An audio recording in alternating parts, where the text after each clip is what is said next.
Halo semua, selamat datang lagi di channel aku. Akhirnya aku mau coba bikin video lagi setelah lumayan lama lah ya, udah bertahun-tahun lah kayaknya aku nggak pernah update lagi. Nah sekarang aku mau coba update lagi channel aku dan aku bikin kayak nama programnya tuh Castella Cella. Jadi itu pura-puranya kayak podcast Ella gitu karena sebenarnya kurang sempet buat banyak motong-motong ngekat gitu sih, jadi ini biar aja mengalir gitu kan. Nah terus intinya sekarang topik pertama yang pengen aku share itu tentang kayak seputar hidup di Korea sih, berhubung aku udah di Korea sekitar 5 hampir 5,5 tahun, udah cukup lama. Jadi aku pengen cerita tentang kehidupan di Korea, terutama bagian yang jarang diceritain sama orang gitu kan. Jadi yang paling banyak diceritain kan sekarang kayak misalnya K-pop. Kalau misalnya teman-teman tinggal di Korea itu bisa gampang banget nih ngidol gitu kan misalnya, atau makan makanan mukbang makanan Korea macem-macem kayak chicken tteokbokki atau apa gitu kan. Terus misalnya jalan-jalan ke Gyeongbokgung pakai hanbok dan lain-lain gitu. Terus apa lagi ya kayak tentang hidup di Korea, ya misalnya makanannya, jalan-jalannya, atau misalnya ada musim salju foto dengan sakura dengan pohon ginkgo di musim gugur kayak gitu. Jadi ya pokoknya yang seneng-senengnya itu juga udah banyak gitu kan, tapi jarang juga yang menceritakan tentang nggak enaknya atau susah-susahnya hidup di Korea gitu. Jadi aku mau sharing itu lebih detailnya lagi mungkin di part-part selanjutnya, dan juga mungkin kayak life hacknya dan juga tips-tipsnya untuk biar bisa survive hidup di Korea. Oke, okay?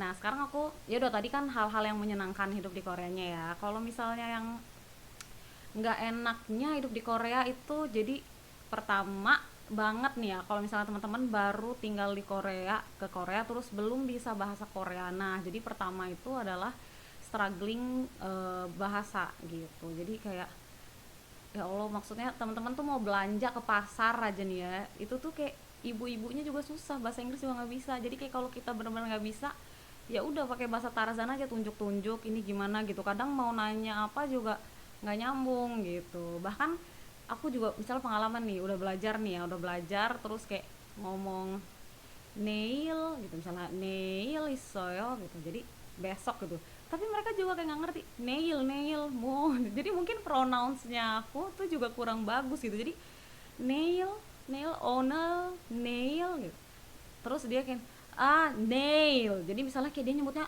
nailnya tuh agak beda gitu loh, nggak yang kayak nail gitu. Jadi oh my god, jadi agak-agak kayak gitu, ketika udah belajar juga belum tentu mereka tuh bisa ngerti omongan kita gitu. Jadi pertama banget itu kendala bahasa sih. Jadi kayak kalau temen-temen mau tinggal di Korea, saran aku tuh ya belajarlah bahasanya gitu ya, kecuali memang ya udahlah cuman sebentar beberapa bulan dan memang nggak mau invest waktu dan pikiran dan tenaga untuk belajar, yaitu mungkin terserah teman-teman. Tapi kalau misalnya mungkin akan jangka panjang, emang alangkah baiknya teman-teman bisa bahasa Korea gitu, terutama jadi harus belajar Hangulnya dulu gitu ya. Tulisannya tuh namanya Hangul, yang kadang-kadang tuh kalau awal-awal belajar tuh kayak bacanya tuh, ya maksudnya ngebacanya ngejak kan, lama banget gitu loadingnya gitu. Jadi memang ya begitulah. Jadi pertama kendala bahasa, belum lagi nih ya kalau misalnya sakit gitu. Jadi aku kan awal-awal tuh kayak lagi ke Korea tuh lagi kayak hamil gitu kan gitu, atau misalnya sakit, duh dokternya juga belum tentu bisa bahasa Inggris gitu. Jadi kayak pokoknya tuh juga aduh gimana nih gitu mau ngejelasinnya gitu. Jadi ya lumayan menghambat sih, lumayan bikin kepikiran kayak gitu ya. Jadi pertama kendala bahasa, dan kedua sebagai seorang muslim ya, yang kayak misalnya kita kan mau makan kan, sebagai seorang muslim kan baiknya memang harus makan yang halal dan juga toyib nih gitu. Jadi di Korea tuh ya nggak sebanyak itu makanan halal gitu kan. Jadi kayak ya ada, tapi kan di tempat-tempat khusus yang memang setelah aku bertahun-tahun ya baru tahu gitu kan. Jadi kayak ya misalnya di Taiwan banyak gitu, ada di Ansan ada, atau misalnya kok catering dari ibu-ibu Indonesia yang kita bisa pesen order nanti dikirimin ke rumah kita, itu juga bisa gitu. Tapi kayak kalau misalnya teman-teman yang kayak baru mau jalan-jalan terus kayak nanti mau ke Gyeongbokgung atau kemana ya, Namsan, terus berharap jajan-jajan di sekitaran situ pinggir jalan tiba-tiba halal itu kayak apa ya, agak tricky sih, maksudnya bukan berarti nggak ada ya, tapi kayak misalnya tuh yang mana. Dan juga sebenarnya kan setiap orang tuh standar halalnya tuh kadang-kadang tuh pilihannya tuh beda-beda ya, maksudnya ada yang kayak kalau aku mau yang bener-bener halal dengan tingkat keamanan 100% gitu, berarti ya udah kita makan misalnya sayur-sayuran, telur rebus gitu kan, sama ayam juga yang harus pasti disembelih dengan baca bismillah, berarti ayam yang certified halal kayak gitu. Nah itu lumayan terbatas gitu, apalagi kalau misalnya mau makanan yang bener-bener enak ya masakan gitu. Tapi kayak misalnya aku nih, aku kan juga berusaha untuk makanan yang halal gitu kan. Jadi kayak kalau misal keluar aku paling kayak ke minimarket, aku cari telurnya gitu, telur rebus, ada suka ada telur rebus kan, bismillah insyaallah halal. Terus ada nasi putih yang tinggal di microwave gitu, bisa nasi putih telur rebus sama sama kim. Biasanya kan kim tuh juga insya Allah aman. Kim itu yang ijo-ijo tipis gitu loh, yang biasanya untuk dibuat kimbap kayak gitu. Jadi itu makanan halal. Atau kayak misalnya buah-buahan juga insya Allah kan aman ya, buah-buahan tuh bisa dimakan. Nah terus yang kedua itu tuh ada juga teman-teman yang misalnya makan ikan nih, kimbap tuna yang ada dijual di minimarket. Nah itu tuh kan kadang ada yang kayak misalnya diproduksi bareng. Jadi di Korea ini tuh ada yang namanya misalnya tulisannya tuh IJ Bumen gitu. Jadi produk ini diproduksi satu pabrik dengan gitu. Nah suka ada kayak daging sapi, daging babi gitu-gitu. Atau misalnya dia tuh kayak apa ya, kita beli kayak bibimbap aja nih ya, misalkan sayur sama telur, terus kita pakai gochujangnya gitu misalnya kan. Tapi gochujang tuh juga nggak semuanya certified halal, maksudnya kadang-kadang gochujang tuh malah kebanyakan yang beredar di pasaran itu dia sudah ada kayak campuran, ada jujongnya itu loh. Jujong itu tuh kayak alkohol untuk mempercepat proses fermentasinya kayak gitu. Jadi itu juga ada namanya kontaminasi hal-hal yang membuat apa ya, maksudnya entah itu menjadi nggak halal ya. Kalau di ingredientsnya ada jujong kan berarti eh ya sebagai misalnya nih, menurut halal KMF kan tuh nggak bisa nih dikategorikan halal gitu ya gitu. Terus abis itu kalau misalnya diproduksi satu pabrik dengan babi, nah itu juga sebenarnya ada beberapa pendapat ya, yang kayak misalnya oh itu mah kalau nggak masuk di ingredients ya udahlah bismillah lah, mudah-mudahan nggak ada kontaminasi gitu. Misalnya kalau ada yang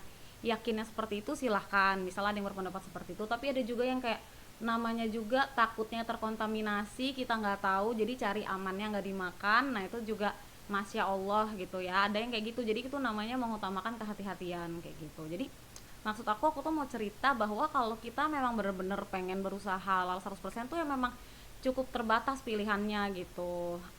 Jadi kayak harus ke resto-resto yang certified halal, ada di Myeongdong gitu, misalnya ada kayak Kampungku, Bakso Bejo, ada di Itaewon banyak, terus di Ansan ada gitu. Jadi adalah resto-resto tertentu yang memang dia mengklaim halal kayak gitu. Jadi kalau mau makan halal, kalau misalnya enggak ya biasanya opsinya cari-cari kimbap yang misalnya pakai telur, yang nggak pakai daging-dagingan gitu. Jadi ya kayak gitulah gitu. Bahkan katanya ada yang kalau beli ikan tuh masaknya pakai entah ganjang atau apa. Nah itu juga fermentasinya, si kecap asinnya itu fermentasinya tuh ada campuran alkoholnya juga katanya. Nah makanya jadi kalau saya tuh agak susah juga misalnya mau jajan-jajan yang kayak gitu tuh agak takut. Jadi paling misalnya telur sama nasi kayak gitu. Atau apa ya, misalnya kalau di Myeongdong kan banyak tuh gitu. Jadi ya kayak gitulah kira-kira ya. Di Nami juga ada, kalau teman-teman mau jalan-jalan ke Nami ada resto halal. Jadi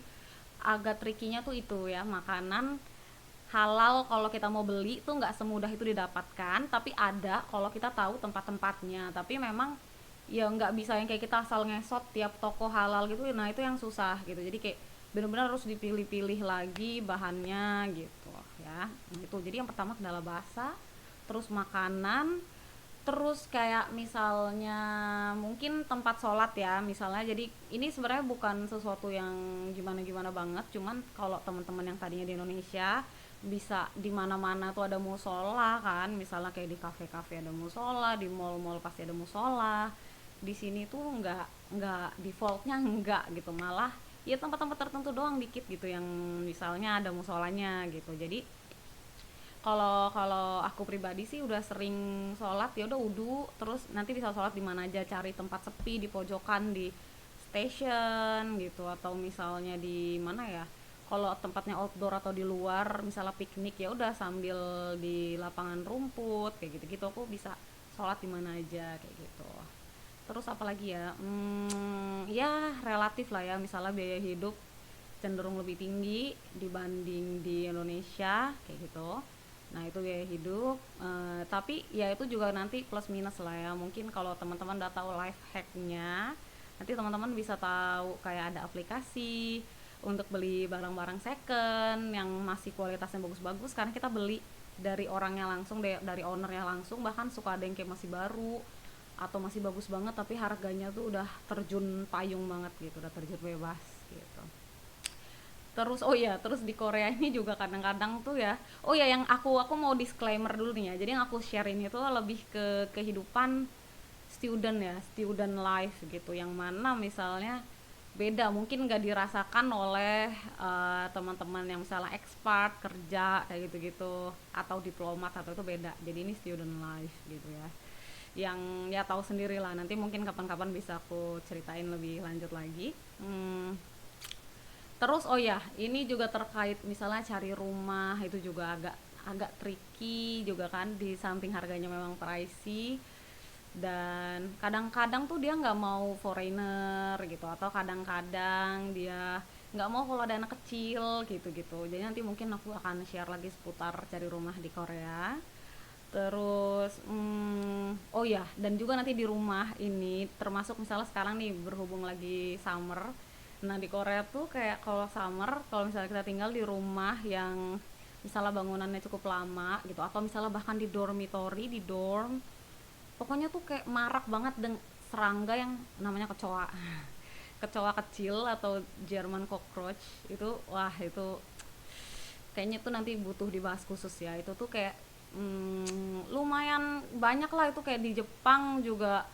Aku pernah lihat share teman aku, dia juga kayak langsung pernah kalau udah mulai musim summer nyari-nyari racun kecoa kayak gitu gitu. Jadi nanti itu kayak aku mau share pengalaman dan juga tips and triknya, biar apa ya, maksudnya kita gimana caranya berperang melawan kecoa biar rumah kita tuh kayak clean dari kecoa itu gitu, cara antisipasinya dan penanganannya gitu ya, tips-tips. Terus juga itu kan kalau tadi musim panas kecoa gitu ya, atau serangga-serangga lainnya. Terus kalau musim dingin itu tuh juga rumah kita tuh hati-hati dengan namanya jamur.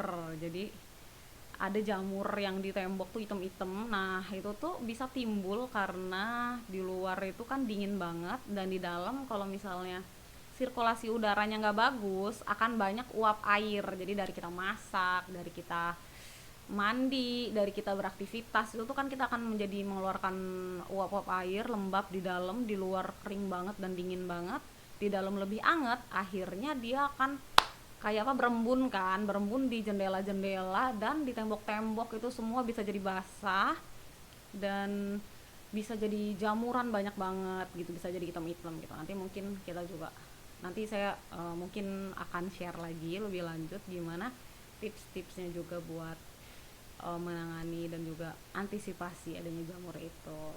Ya kira-kira itu dulu untuk episode kali ini, part ini. Insya Allah nanti aku akan share-share lagi di part-part selanjutnya. Oke, terima kasih semuanya, bye.